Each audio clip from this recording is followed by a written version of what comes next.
Call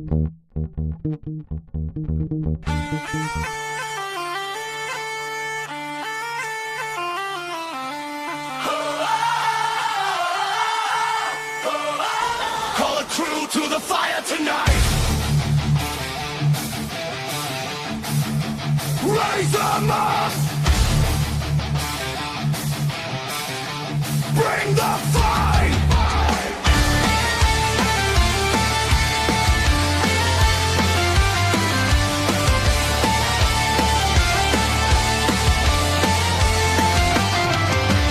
Boats hit the floor and the night it ignites. Steel in our veins, yeah, we live for the fight. Dust on our throats and a spark in our chest. We don't back down, we don't second guess. Amy's got the fire, lighting up the flame. Lazy swings hard, yeah, we're carving our name. From the gutter to the stage, from the bottom of the sky. We're the voice you hear when the weak don't try. Hear that drum, feel it pounding your bone. No kings here, we take our own thrones. Hey, raise the crew, let them hear the sound. Hey, from the ashes we're burning it down. Hey, no retreat, no fear, no excuse. We are the roar. We are the ToosDay Crüe.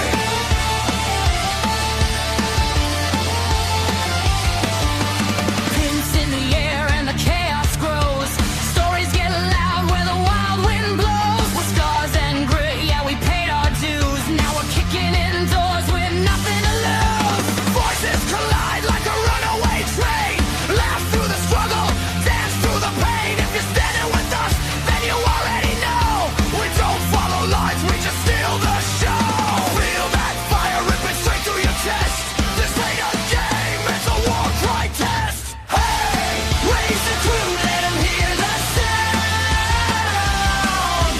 Hey, from the ashes we're burning it down. Hey, no retreat, no fear, no excuse. We are the roar. We are the ToosDay Crüe.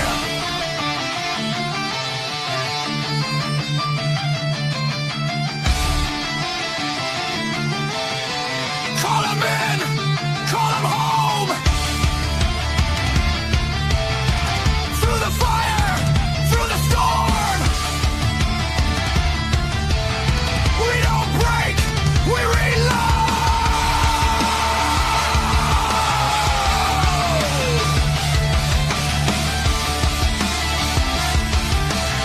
We don't kneel, we explode.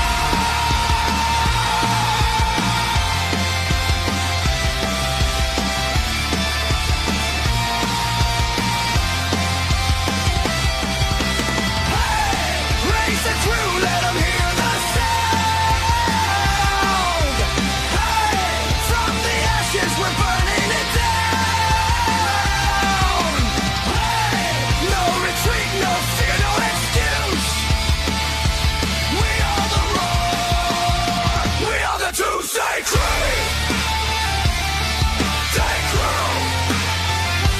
ToosDay Crüe. Day Crüe. ToosDay Crüe.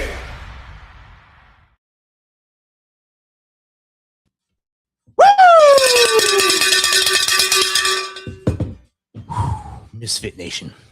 Tonight, when we turn up the volume and close August the way only the ToosDay Crüe can.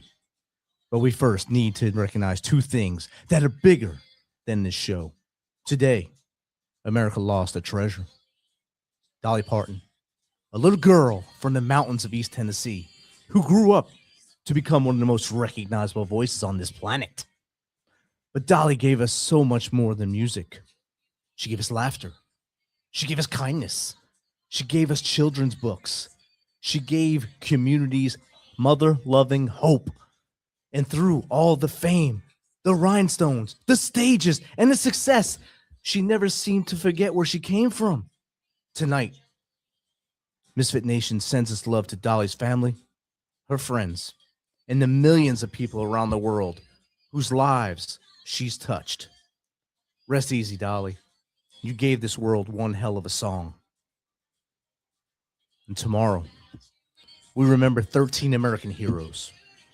5 years ago on August 26th, 2021, at Abbey Gate in Kabul, Afghanistan, 13 members of our armed forces were taken from us while carrying out a failed evacuation mission. 11 Marines, 1 sailor, 1 soldier, 13 sons and daughters, 13 families forever changed, 13 names that must never become just another page in history. To the Abbey Gate 13, to their Gold Star families, to those wounded that day, and to every veteran who still carries Afghanistan with them. We remember you. We honor you. We say their names. And Misfit Nation, maybe nights like tonight remind us of something we never should forget.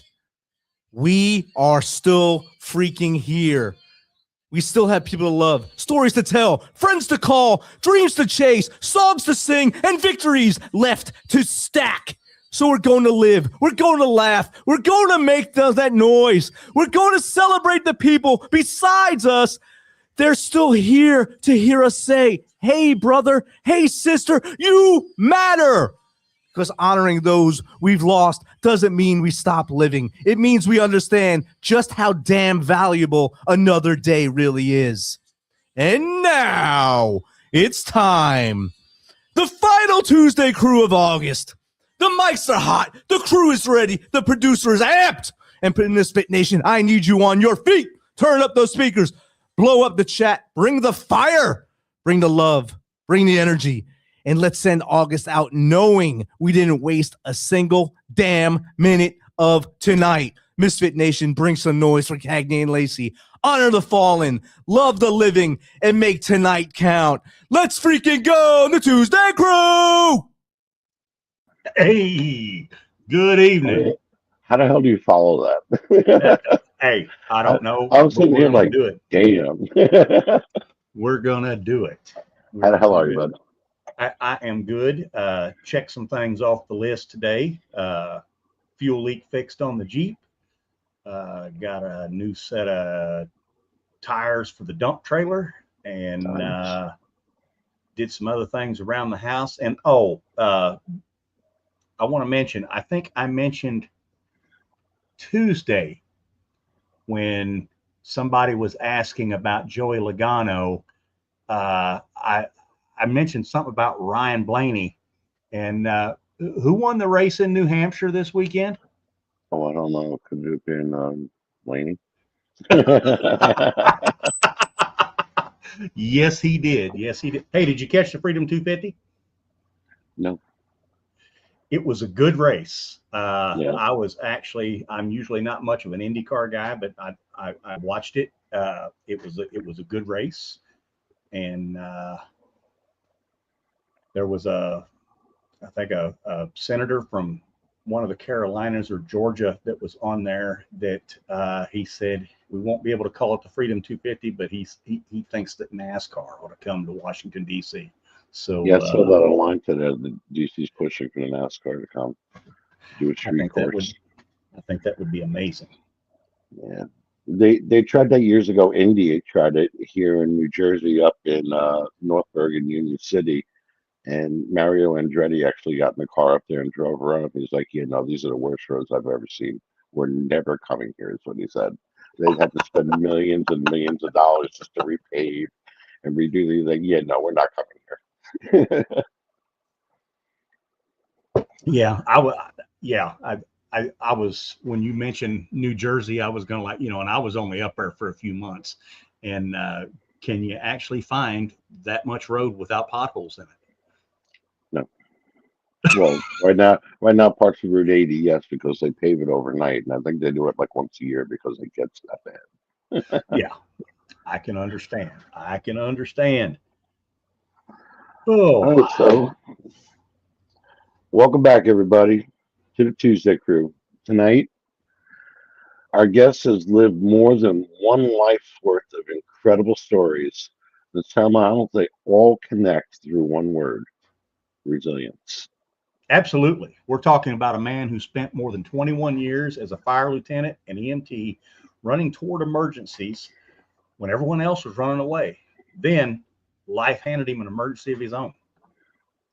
Yeah, stage 4 cancer diagnosis. But instead of letting that chapter define the ending, he turned it into fuel, becoming an advocate for firefighters' wellness, mental health, leadership, and post-traumatic growth. Now, if that wasn't enough, tonight's guest is also a 2-time Grammy Award nominee who worked behind the scenes with artists including Roberta Flack, Usher, Celine Dion, and the Isley Brothers. I mean, firefighter, EMT, cancer survivor, best-selling author, podcast host, Grammy nominee. This guy needs a huge business card. Yeah. And right now we're opening for him.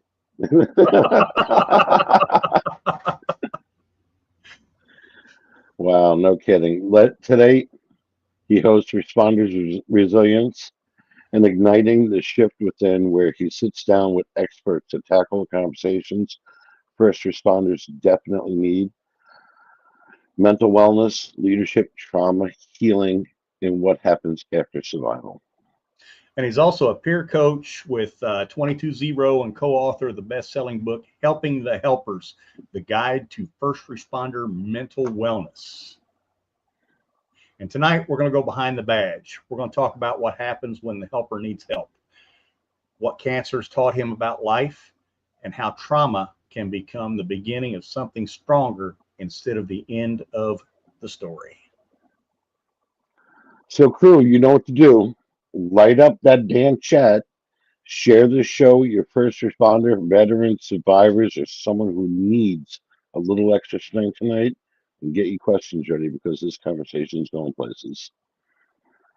Everybody, let's welcome David. David Dachinger. There you go. Good evening, David. Jake, Stephen, great to see you.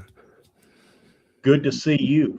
Hey, we gave about a nickel's worth of your bio to our viewers. Why don't you just give us the other 95 cents and tell the Misfit Nation who you are and how we got here to where we are today? Yeah, it's almost speaking about Dolly Parton. I'm going to Tennessee tomorrow to work on a film, and man, there's just so much history, music in that state, and so I'm excited to go there. But like, how did I get to where I am now? It really is a story of like taking the adversities, the crap stuff that happens to us in life, and using it as fuel to push us forward and find ways to repurpose that pain into something that's going to help people. You mentioned 22-0. That's something I'm very proud of. It's an organization, it's a nonprofit that helps veterans and Gold Star families and first responders who are struggling with trauma and distressing emotions, and no charge to them whatsoever, no insurance, no barriers really whatsoever. They're paired up with a peer coach who helps them through processing the traumas, whether they incurred it in the military or on the job as a cop, firefighter, EMT, dispatcher. And it's pretty powerful what's possible, that we can see some people who have suffered under the weight of all these boulders they've been carrying for years, and we can lighten that load for them. So I'm super proud about having that opportunity to really be of service to those who have served us. Yeah, and I don't know, I'm retired military, did it for 25 years, but I look at, first responders, and generally, anytime you see somebody, it's on their worst day, generally. And yeah, I cannot imagine the emotional and physical stress that goes with that. That's just, and yes, they do need to worry about their mental health. And I'm sure, like our friends in the military, they hide it, and they're like, I'm okay, until 1 second they're not okay, and that's when they need to be sat There's certainly we're taught, maybe not so much today, but back when I started, we were taught that silence equals strength, that you do what you got to do, you deal with it, you move on.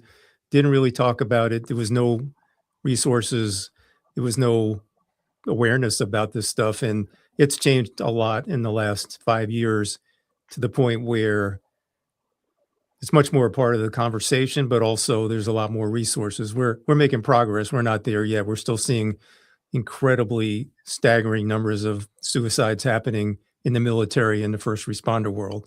So there's a lot more to be done, but that's kind of what fuels what I do. And with my book, the podcast, the film, it's all predicated on wanting to make a difference, try to see how we can help people that are suffering in silence like I was. Yeah. Now you got started. I know you told us a little bit of your story in the green room. How did you get into being a firefighter?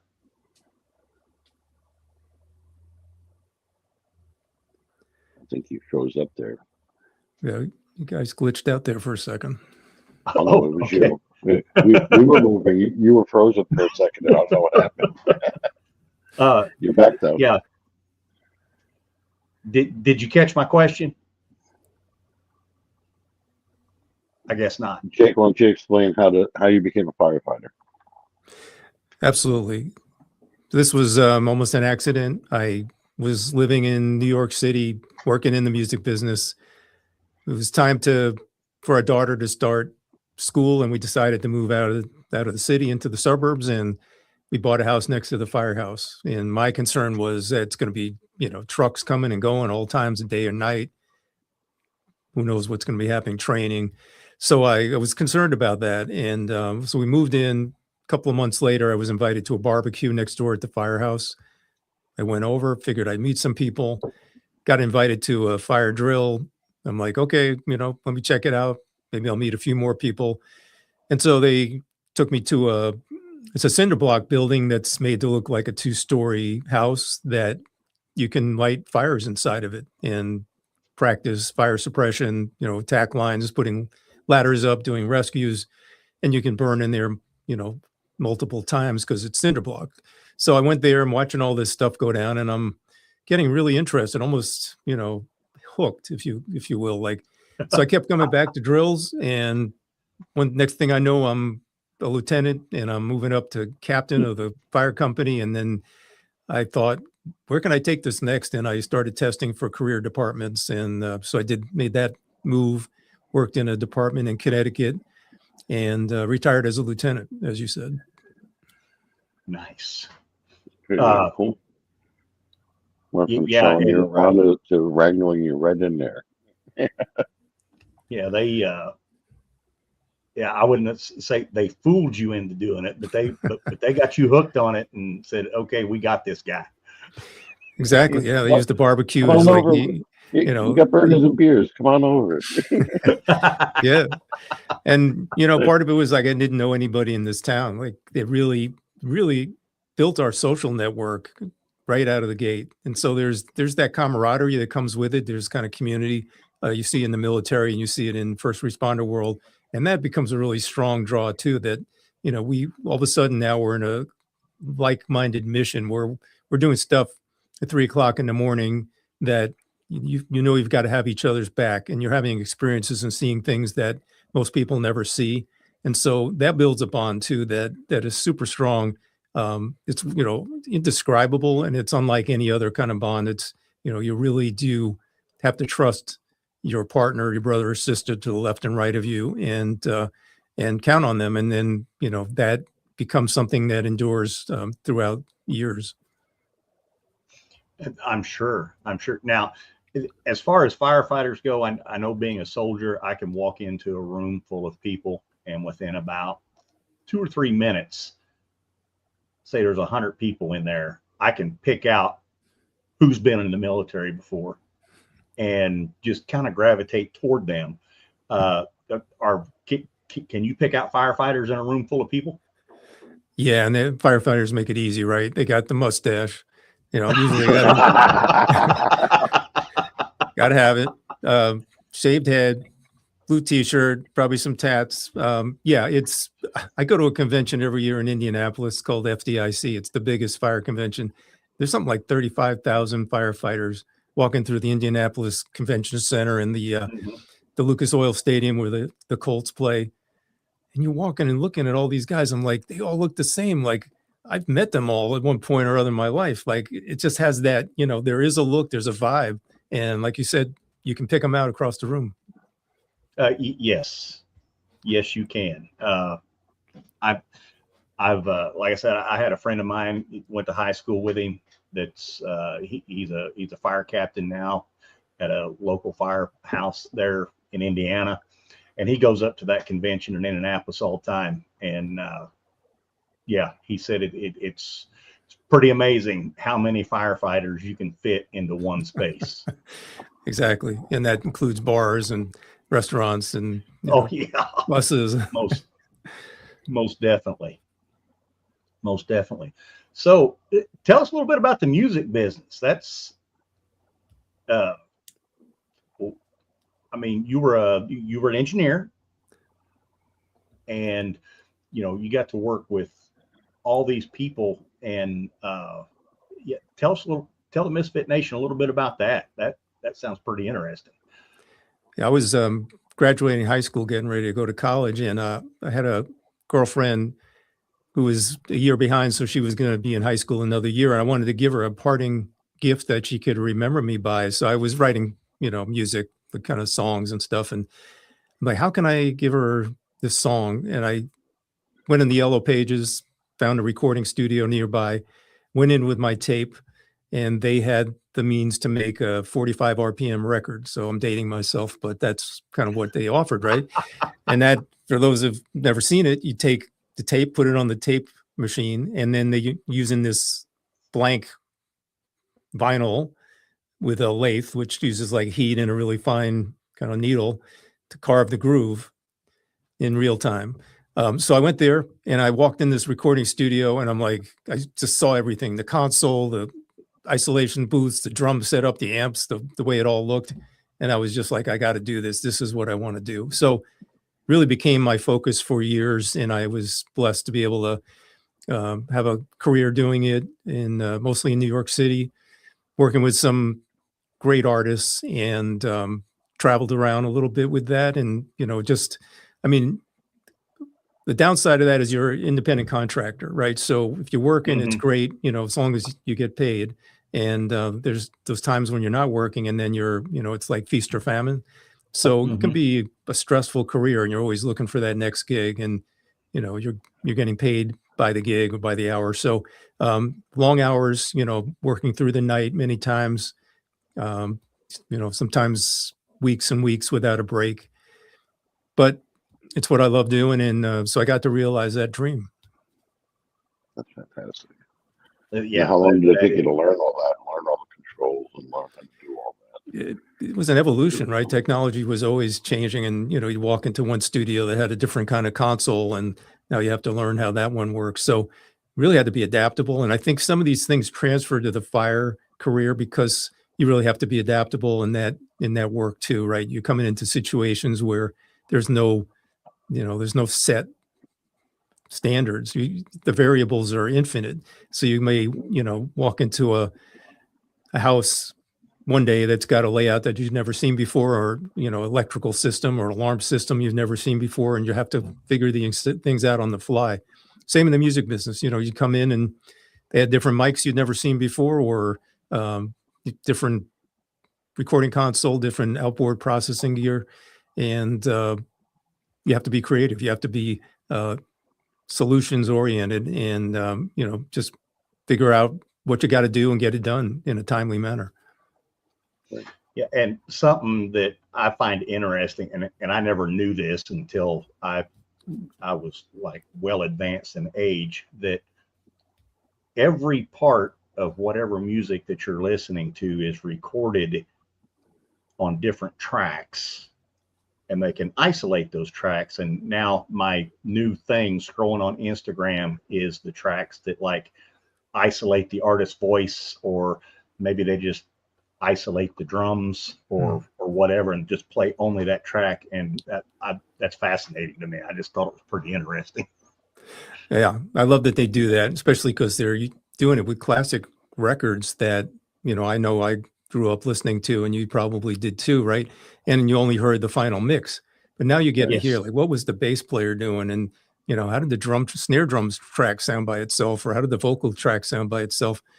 We were doing that as recording engineers, and then we would mix it all together. But to hear some of these records that are just absolutely, like, in my mind, without parallel, to hear what actually went into it, Led Zeppelin records, for example, man, it's incredible. It's like a time machine going back and seeing what went to tape back in the 70s. Yes. Yes. There was an interview, I think, with Steven Tyler, and I think it was a Sweet Emotion. And he's like, this sound you hear here is actually a piece of equipment breaking as we were starting the song. And we left it in because the sound is so damn good. He's like, if you pay attention, you hear a snap. He's like, that part stayed in the song, and we just kept going. And it was just amazing hearing the story behind how they made that sound and what broke and what they had to do this. It's fascinating. Yeah, it's pretty cool, some of the stuff that actually makes it into the record. Yeah. Now, David, your story you got some incredible stuff. And there's a lot of contrast. He's a fire lieutenant, you're an EMT, cancer survivor, author, podcast host, 2-time Grammy nominee. When you look at all those different chapters of your life, what is a common thread that connects them all? Yeah, I think creativity is one of them. Collaboration is another. It's probably multiple threads, but at the end of the day, I realized this when I retired as a firefighter. You really, I think most of us that do jobs like that are really motivated by being of service and seeing that we have some kind of impact out there in the world. Like you said, it's on a person's worst day, and we can make a difference, whether it's small, just holding someone's hand when they're, struggling with a medical problem, or a big one where we're able to extinguish a fire, prevents their house from, burning to the ground.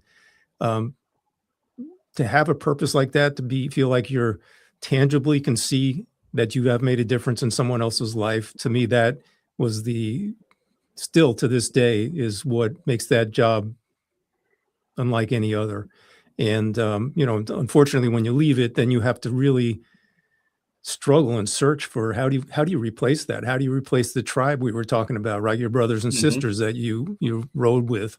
How do you replace the identity that role of firefighter, cop, or EMT has? And how do you replace the relevance? Because now when you retire, you can become irrelevant in 5 minutes, right? You're no longer hearing those tones sending you out on a 911 call, and you're no longer part of that department. So there's a big, I think, group of people who are retired from the military. I mean, any retiree, but from the military, especially from first responders who retire from that and now are searching for, like, how do I replace these parts of my life that have been so essential all these years, and now all of a sudden not there anymore.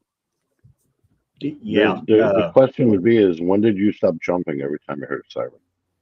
Thinking, oh, it's go time. Yeah. How long did it take you to stop that reaction?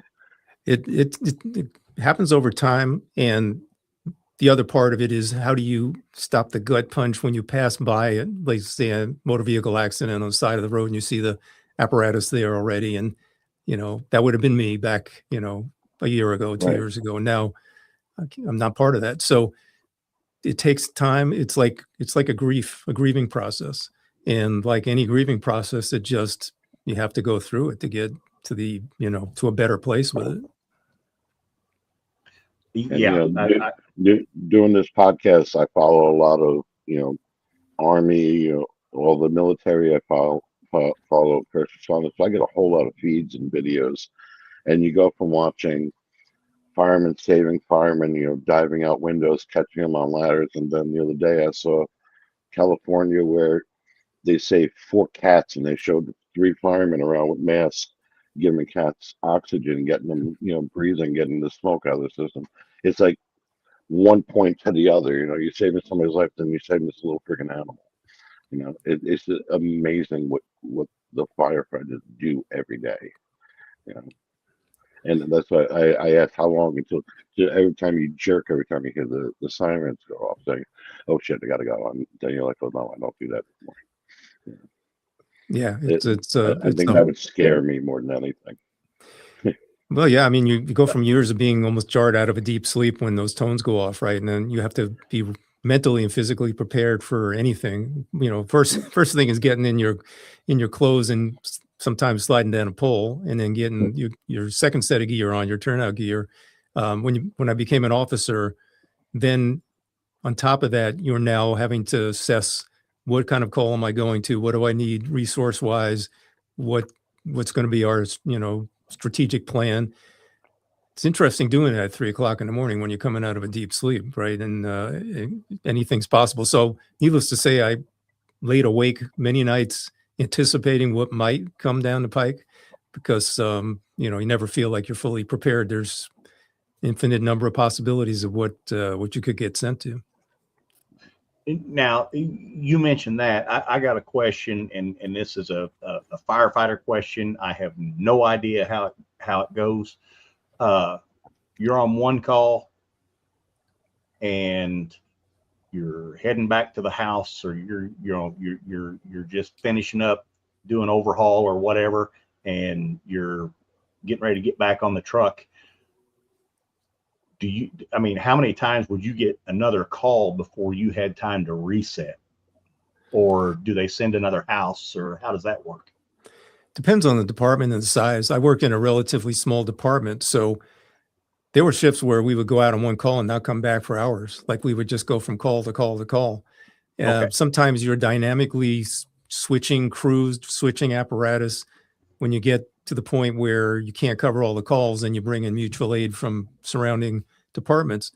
But that's another sort of strategic, dynamic plan you have to have in your head. If you're running the shift, how do you allocate your resources and your manpower given what's coming in at any given moment? So it's a challenge, and somehow we always got it done. But those things are, we'd look back and say, wow, what did we just do in the last 24 hours? Like, you just kind of recap all the locations you went to, all the kinds of calls, all the kinds of equipment you used and had to restock. It's pretty impressive sometimes when you see the capabilities of people who are so mission oriented, and how we get the job done. Yeah. And then the hard part starts. You got to do the paperwork. Exactly. Yeah. Now, a lot of families love and support first responders, but they don't know what their loved one carries home with them every day, because, like you said, silence is strength. And what should spouses, partners, and families watch for, and how can they start a conversation with their loved one without them shutting down? That is a great question. Something we delved into in our book, Helping the Helpers, because the families, they're essentially going on a ride along, right? They didn't sign up for the job, but their loved one is doing the job. They're away for 24 hours at a time, let's say, coming home with all this, the weight. They're coming home with the weight of everything they've just seen and heard, and then the accumulation of everything before that. So for spouses and family members, first you have to recognize that we need to shift out of one world and shift into the other, meaning out of the firehouse into the home. And that can take some time. It really helps to have a routine. For me, it was like listening to Howard Stern on the radio coming home. So I'd laugh a little bit, come home, have to shower, maybe take a nap. And then once I kind of reset like that, I'd start conversation with my wife. It's different for everybody, but spouses really don't get that information. Like, it's rare when the families are clued into what to expect with a first responder, starting a job like this. So there's also ways of talking about stuff. For the first responder, it's hard to come from doing a job where you've now seen people, who've been in fatal accidents or, traumatic injuries, or you've just done a cardiac arrest, and you come home and your kid skinned his knee on the playground. And how do you recalibrate for that, right? And I can remember times I'd be like, it's just a skinned knee. It's not that bad. I've seen like things that are infinitely worse than that. But Right. you have to really shift out of that world into the home world. There's ways we can speak about this stuff without laying all the grisly details on our loved ones too, right? We can speak about it. We don't have to get into the, you know, the disturbing parts of it. Yeah. But this is a huge topic that, you know, I think we're starting to see more families being included in the conversation. Hopefully it's more than just bringing them to a family night and giving them, you know, barbecue dinner, but an ongoing effort to keep them involved and keep them informed. And that is a mental health thing. You know, marriage stress is huge in our professions, law enforcement, fire, EMS, because the job demands a lot, but also because we're really not taught how to shift, decompress, recalibrate, and then go home and be able to be an effective spouse, father, whatever we need to be. Yeah, and I know how stressful it was as a soldier, and I can only imagine how, you know, trying to decompress after a shift and, you know, seeing what you would be seeing, and then, you know, come home and make pancakes, you know, or do whatever. And yeah, I got to imagine that is tough. So, hey. I was just looking at that. It's amazing. I didn't even touch the screen that popped up. Our friend Nina Barnes wants to know, David, what would you say to a first responder who knows they're struggling, but is afraid that asking for help will make them look weak? Thank you for that question.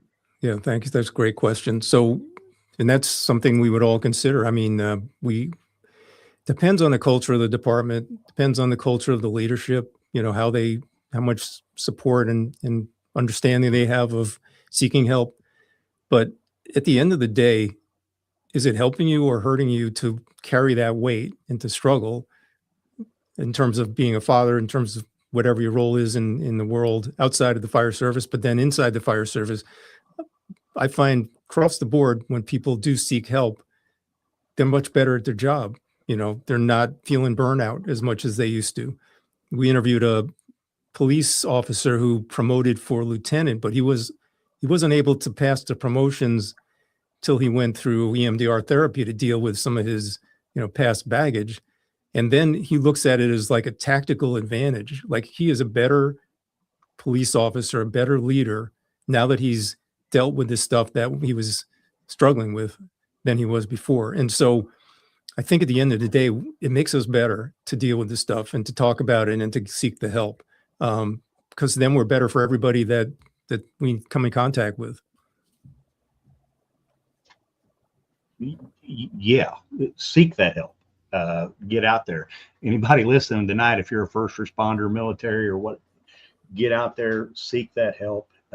It does not make you weak. It does. Matter of fact, it's going to show.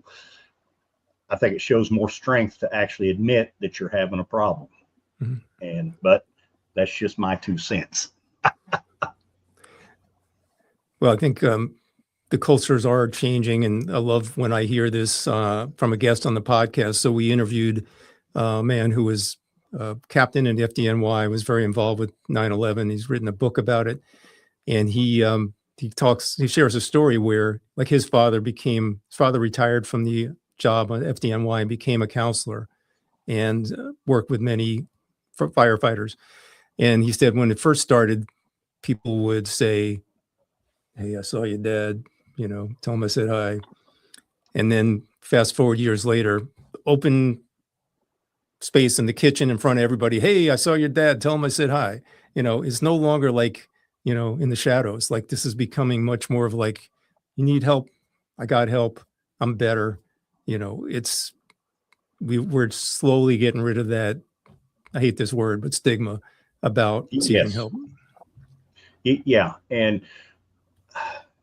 I think that, you know, people will be happier in their lives. They're happier in their marriage. They're happier on the job it's just all around better if you talk about it. Yeah, 9/11. How many of those guys that were active are still on the job? This is A lot phenomenal, of them right? had to have been retired by now, or hopefully it's been 25 years this year. Yeah, I believe the number is there was 11,500 on the job. There's less than 600 still on the job today.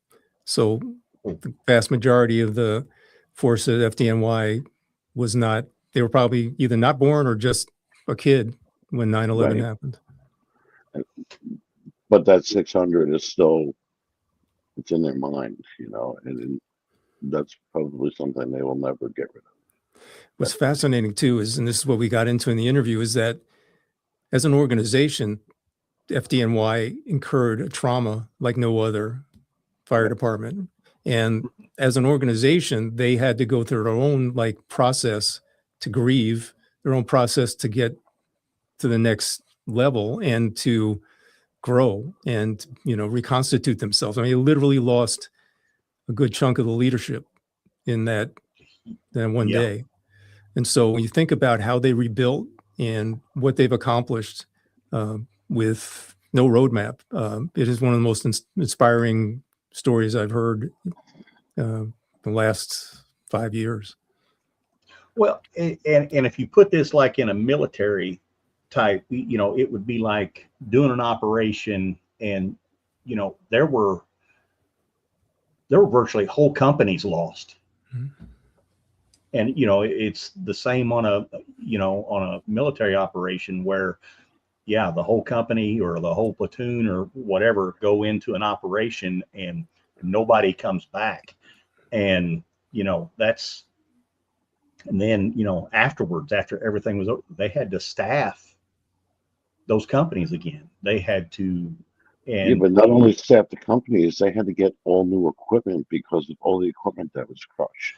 Yes. So you have a city as big as New York with half, say a quarter of their equipment done. They had to build from that back up also. So that has to screw with people's heads. Yeah. And then that kind of goes into this next question is, and if you don't mind talking about it, your diagnosis. And now, was that from, and I don't know, was that from exposure to something, or you think over the years, or if you don't mind talking a little bit about that and how you handled all that. Yeah, absolutely. Happy to talk about it. So, in terms of like what causes cancer, now we have presumptive cancer clauses for firefighters because we are exposed to pretty heavy duty toxins, right? Just the contents of today's houses is mostly synthetics, and even the houses themselves are made of synthetics. When those materials burn, they create incredibly toxic, carcinogenic smoke. So we're getting better about that. But when I started, and for many years, it was a badge of honor to not wash your gear, to have like sooty gear, to have, everything smelly from the smoke, dirty. And we were exposing ourselves to these carcinogens on a daily basis, right? We had them in our, there's been a lot of changes, but we would have them in sometimes walk into the kitchen with our dirty boots, or we didn't have good isolation procedures to keep the contaminants out of our living quarters. Fast forward now, even the chemicals that they used to make the gear, fire retardant and waterproof, PFAS, have been now proven to be forever chemicals that are also carcinogenic. So the very gear that's supposed to protect us is now also exposing us to another chemical. Wow. You could go on, but I couldn't tell you what caused it. I mean, I did respond the day after 9/11. I had some exposure there.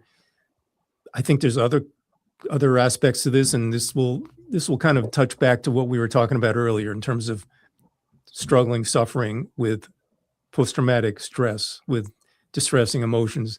Like our bodies it has an effect. It has an effect on our immune system when we are pushing down emotions and not able to process them. It has an effect when we don't get good sleep. Mhm. Makes our body more susceptible to disease.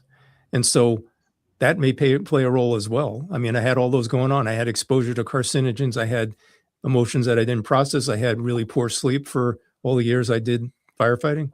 But it became like, I'll never figure it out. So now how do I move forward from here? And so the story about it, I was feeling fine. I was the poster child for good health, good nutrition. You know, at the firehouse, guys would see me work out every morning. And I went for a haircut one day. My barber's name was Fast Freddy. Getting my hair cut, he's doing his thing. And all of a sudden he's like, "What is that lump on your neck?" I'm like, "What are you talking about?" And he said, "Check it out." And so I had almost like a golf ball size lump over here. Of course, now I'm got to like rationalize it like it's pulled muscle, you know, it's something, it's not serious. Yeah. But after my wife nagged me a few times, went to the doctor, a few doctors after that, I get the diagnosis. Now, he said these words, "You have stage 4 cancer." I heard, "You have cancer." My wife said, he said you had stage 4 cancer. I'm like, no, you didn't say that. So from that point, my mind had shut down. Like, wasn't even able to hear that. That put me in a position to stop work. I had to stand in the kitchen. I mean, I chose to do this. I chose to stand in the kitchen with my shift and say, "Brothers, I got to tap out. They're fast tracking me into chemo radiation. I'm not going to be here for a while. Sorry." And so those are difficult moments, right? Now I got to stop working. I got to basically devote the next 4 months of my life to treatment. And so that's what I did. It was the middle of winter. Went to radiation 5 days a week, chemo once a week. Ultimately, I had surgery as well. And, fortunately, I had love and support. I kept moving my body.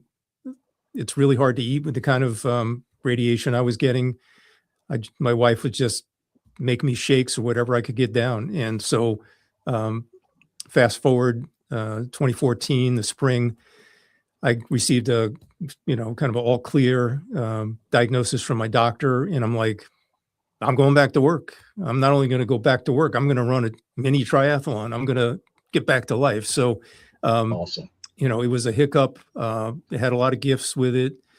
I wouldn't wish it on anybody, but that was kind of like what happened. Wow. And that's just, well, first of all, there's folks out there that, would something like that happen, they would take it as a death sentence and just give up. And you didn't. We go back to that word resilience. And that was, and I'm glad you got a clean bill of health now and can just do what you want to do. That's awesome. And out here doing your podcast, writing books, 22-0 and all that. And that's pretty amazing. Again, I was just looking at this question. Rich Runner wants to know, after surviving stage 4 cancer, did your definition of a bad day completely change? And how has it affected the way you live now? Thank you for that question, Rich. Yeah, thank you. 100%. Right. Everything changes in terms of your calibration of what's good and what's bad. Man, I couldn't eat anything. Everything tasted terrible, right? So the radiation does something with the way I had it in my mouth. It was scrambling my taste buds. So now, if you can imagine drinking tap water and it tastes like sewage, like that's the level of how bad it was. So I'm losing weight at a crazy rate. And the one thing that tasted good for some reason was codfish, right? So I would make cod, a couple of times a week. And you'd think like something simple like that, you would, who thinks about cod? But man, it became like, like a prime rib, like it was, something beautiful, like a little ray of light in this kind of dark landscape. Absolutely recalibrates you. And part of, I think, why I'm on this like mission to do all the things that we've talked about, the book, the movie, the podcast, is that, you realize how precious life is and the time that we have here. I can't say that I don't want to waste a minute of it, but I want to maximize every minute that I have. Hey, you know what? Live every day to its fullest. I don't always get that, but you know, I try to, and it's, you know, because you never know when this might be your last. I got a real quick question before I ask Pythons for you, David. When you started fire department, were you like a cowboy, like in the movie Backdraft, just running into houses with no equipment, just a jacket and helmet, or did you actually suit up, you know, with an air pack and everything? Yeah, that's such a interesting question, because you think about the public's perception of what firefighters do, and it's Right. based probably a lot on movies like Backdraft, right? And you know, the TV shows. There's not that many of there that are really accurate. Like, I'll watch a movie and immediately pick out, you know, if there's a fire department involved in a scene, they do things that you would never do in real life, right? You'll always see fire running in a movie. I don't know why they do it, but we would never do that, right? It's dangerous. It's kind of like slow down to speed up kind of thing. So no, we wouldn't be quite that, you know, cowboy as Backdraft. I mean, things happen. People go a little bit rogue and a little bit, you know, freelance, but that movie is so far from real life that it kind of does a disservice. Yeah, because I look at stuff like that, and then you go back to the 70s to Emergency. And from what I read, no, seriously, from what I read and what I hear, they were so on point with like the paramedic parts. They had to constantly stop filming and fix the lines because they weren't calling things out properly. They made it so it was exact like you would hear in real life. And so that show, which made people want to become paramedics, amazingly, was more real life than half the shows you see on TV now. You know, absolutely. Basically, now they're soap operas, but if you go and listen back, how many times production had to stop because they had people there saying, "Oh no, you're saying the terminology wrong. You're doing this wrong. You got to do it like this," and they had to retake and retake to get it perfect. You know? And to go back to your running, because I would be the guy that would run with all my equipment on and end up with a Halligan through my head.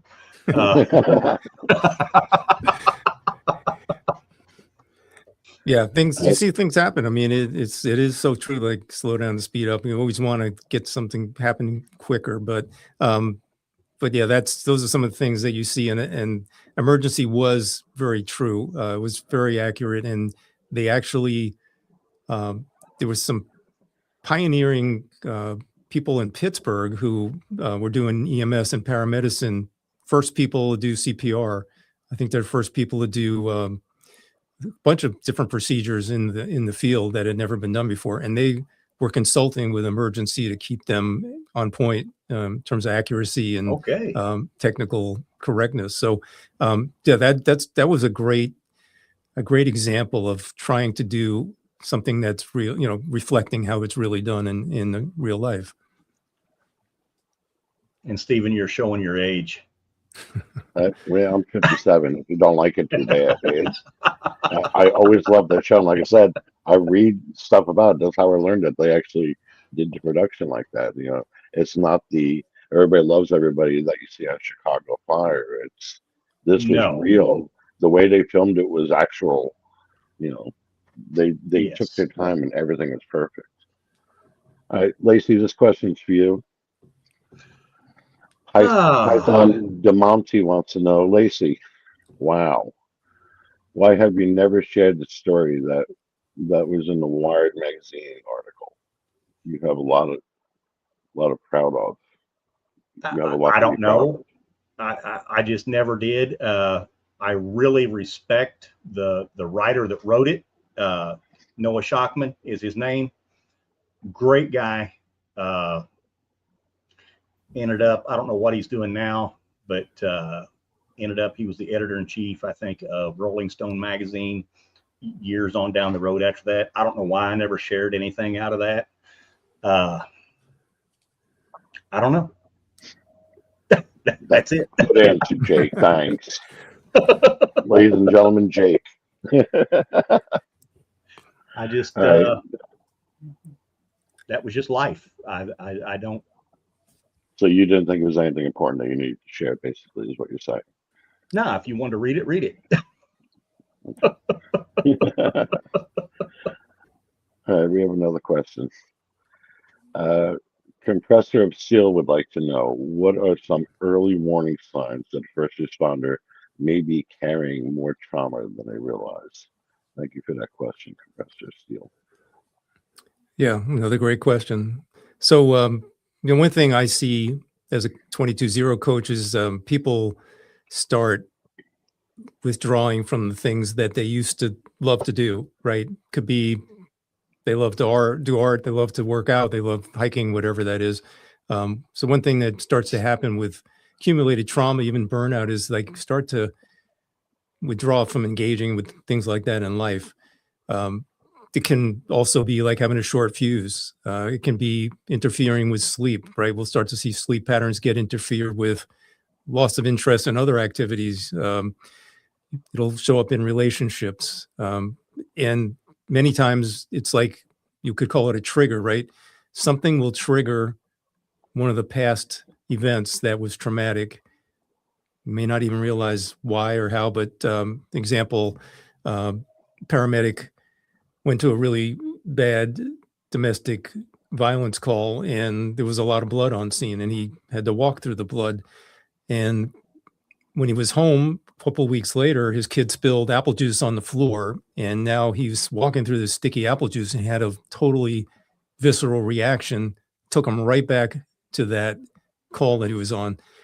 Things like that, like you're feeling haunted, having trouble sleeping. There's, physiological problems, pains, aches that aren't normal.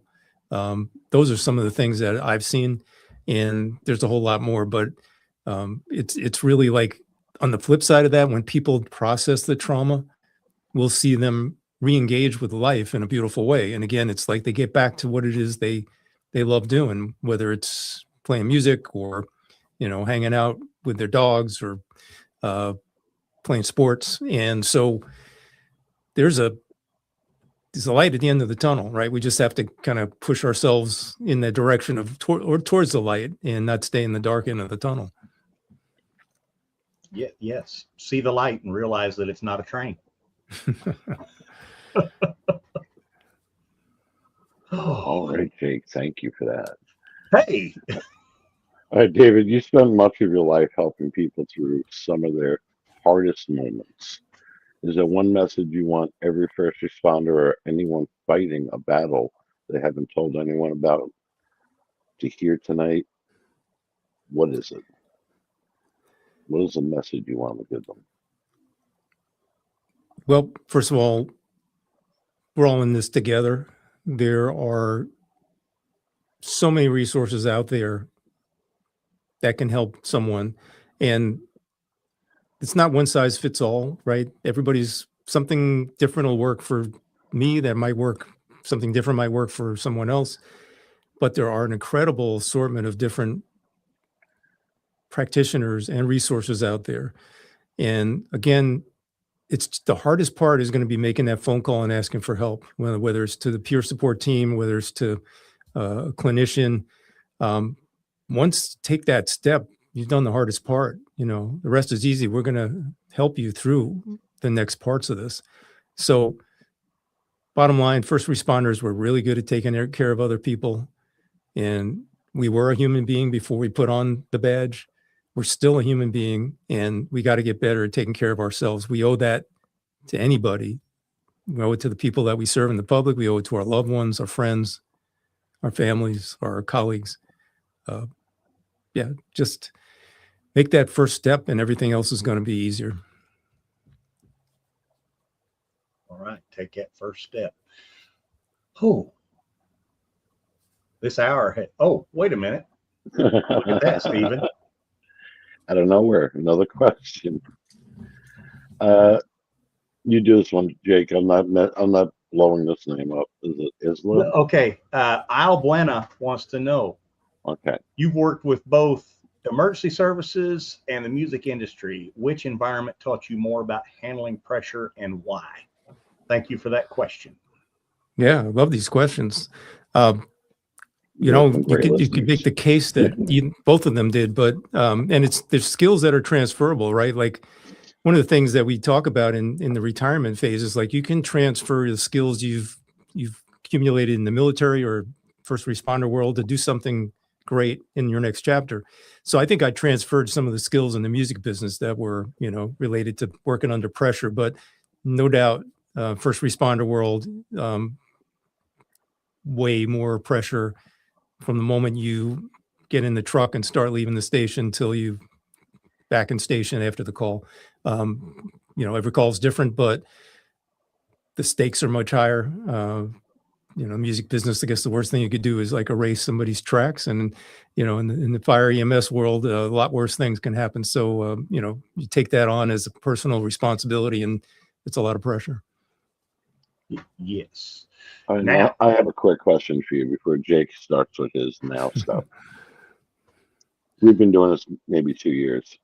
When you started, how long did it take you to get used to talking to everybody, talking to different people, and get comfortable doing what you're doing, how we're doing it tonight?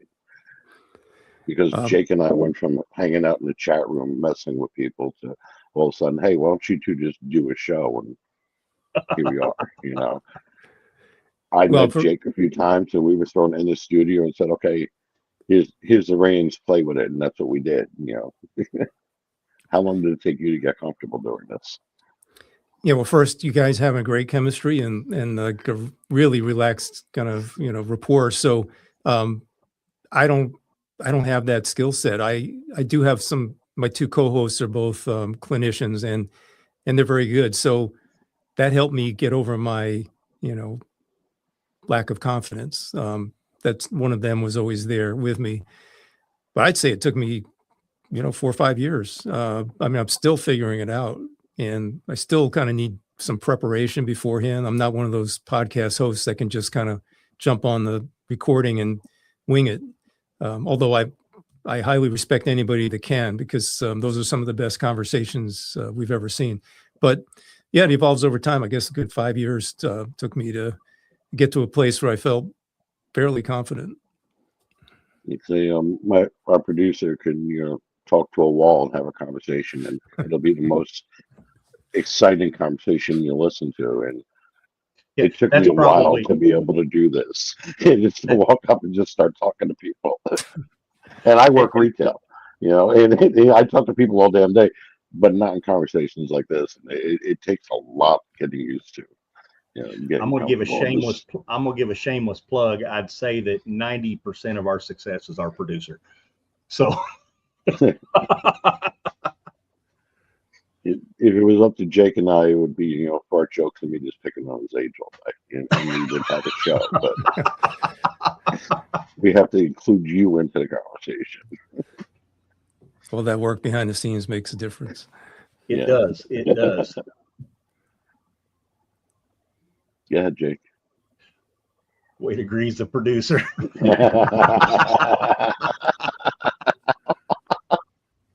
Okay. Go ahead, Stephen. Just Jeff. For family members watching tonight, what is the best thing they could do when they know their first responder is hurting but won't open up? Thank you for that question, Jeff. Just Jeff. Yeah, that's a tricky one, right? In a perfect world, most departments have something called peer support, where it's basically your brother and sister firefighters, police officers, whatever, who there's that level of trust and comfort where they can usually start a conversation like that. For the family member, sometimes it's hard to kind of break across, to make that contact, but I think it's more, you got to come from a place of love and say, I love you. I'm concerned about you. I see you're struggling, you're in pain, you're suffering. I want the best for you. And let me help you find help. Help is out there. And, sometimes we have to just remind people that we love that suffering is an option, and that, there's ways through it. So it's a general answer because every situation is kind of very specific, but peer support is really can play a huge role in these kind of scenarios, and certainly just come from a place of love and caring when you're having that conversation. Yeah, and just like we talked about on a show a couple weeks ago, don't be afraid to ask that hard question to your loved one or whoever, and they might not like the question when you ask it, but they'll probably thank you for it later. And once you get through the thick heads and they realize they need to talk. I'm sorry. Go ahead, Jake. I'm sorry. Yes. Now, this hour has flown by, and it's time for what we like to call our lightning round. These are fast, they are fun, and just short answers. And I'm going to run down through them real quick. First thing that comes to mind, you let us know, okay? Got it. First thought when you hear the word resilience. Podcast. Okay. Firehouse coffee or studio coffee? Well, I have to say Firehouse Coffee because we've had Jason Patton on our show. Okay. All right. Most underrated quality of a great leader? Compassion. Okay. You hear that, producer? One song that can instantly change your mood. Yeah. Georgie Porgy by Toto. Good one. What's harder, running into a fire or sitting still with your own thoughts? Absolutely sitting still with your own thoughts. One thing every first responder should do for their mental health?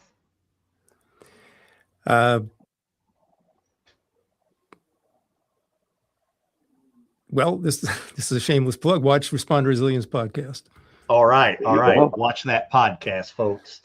Favorite artist you've ever worked with, and you can only pick one? Oh, well.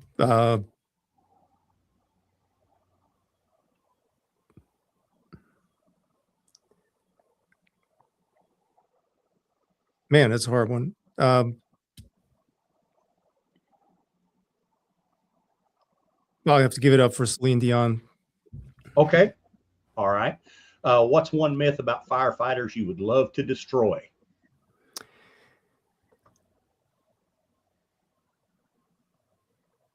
Man, these are great questions. Okay. Yeah,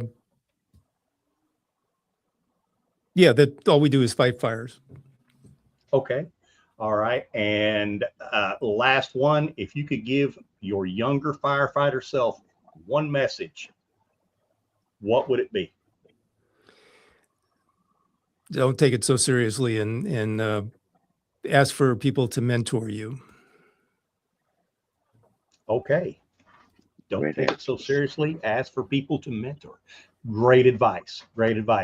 Misfit Nation, if you're a first responder, even if you're not a first responder, you might know a first responder, get on there, check out Responder Resilience Podcast. Look at that. There it is, right there. There's a lot of episodes on there. Check them out. Work your way through them. Even if you're not a first responder, you might find something in there that resonates with you. And while you're at it, while you're on there, I'm sorry, I'm buffering, but I was looking for something. But check out 22-0 and check out the book. And do you have a copy of your book you can hold up, David? It's in a box over there, so I have to say no, but it's on Amazon. Okay. It's on Amazon, Helping the Helpers. Helping the Helpers. Check out that book, folks. And I can pretty much guarantee by this conversation tonight, it will be a good read and will probably give you some good insight and some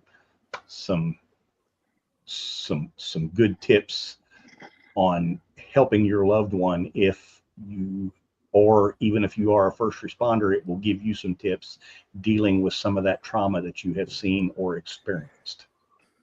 Yeah, some of the questions tonight about family members and having conversations with loved ones, as I said earlier, we have 2 chapters in there that are aimed towards the pressures of marriage in this profession and the impact it has on the family and relationships. So highly recommend them. We didn't write the whole book. We took 200 episodes of the podcast. And so it's the voices of our guests as well as our own. And those are 2 topics that I really feel strongly are important. And as we said earlier, it's something that needs, as much support as we can give it. All right. Well, Misfit Nation would like to thank you, David, for being on here tonight. And Misfit Nation, if you're out there listening, asking questions, thank you for showing up for us tonight and getting those questions out there. And hey, tomorrow's going to be a beautiful day. And we want you to be here in it. If you're not feeling like it, you want to be in it, pick up that phone, dial 988. If you're a veteran, take option 1. Tell somebody about your problem. They will get you the help that you need. If you do not want to do that, hit us up, Jake@themisfitnation.com, Steven@themisfitnation.com, or info@themisfitnation.com. Drop your name and number in there. We will get back with you. We love you, and tomorrow will not be as beautiful of a day if you're not here to enjoy it with us. Amen to that. Thank you for amen to that. Parting shot, Steven. Yeah, David, you and all the other first responders listening, send an email to info@themisfitnation.com. We're starting our patch wall in the main studio. I want patches sent in everywhere we can get them from, fire, police, EMTs.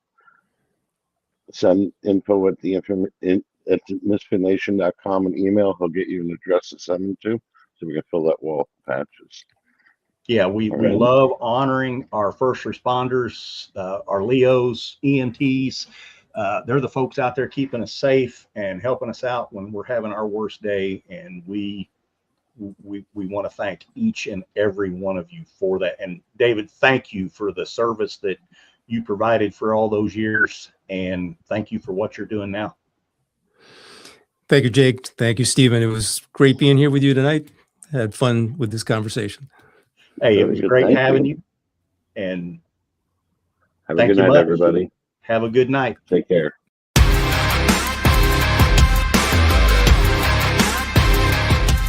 Thanks for checking us out and being a part of the Misfit Nation show. Don't forget to visit our website at themisfitnation.com. That's themisfitnation.com. Check out all our past episodes and get some of the great Misfit Nation gear for you and your family. As always, be humble, stay hungry, and keep hustling because we are Misfit Nation. Misfit Nation.